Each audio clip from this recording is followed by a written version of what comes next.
I would say Seth is an extremely hard worker, and he is one who perseveres.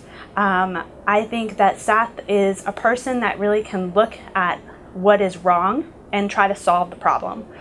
For instance, when we were living at the house that we grew up in, my two brothers shared a room for most of their lives. And finally, I think my parents got so sick of them bickering with each other at bedtime that my parents finished off part of the attic for Seth to live in.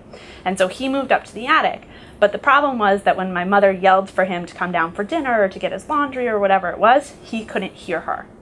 And so Seth saw this as a problem and decided that he would fix it, because he didn't want my mother climbing up the 3 flights of stairs. And so he said, all right, well, this is a problem, but I can fix it.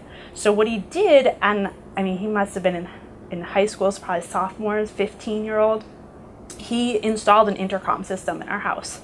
And he wired in, and I have no idea how he did this, but he wired in this intercom system so if my mom wanted him, she flicked a switch in the kitchen and a little light and a little noise went off in his room, and he picked up the phone and my mother picked up the phone and they could talk to each other about what they needed.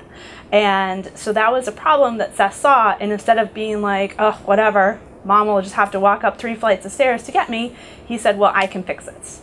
And I think that is something that would be great to have in Congress, instead of people just looking at a problem and saying, oh, well, that's a problem, we can't do anything about it. He'll look at the problem and say, all right, here's a problem, what can we do to fix it? Let's make it happen.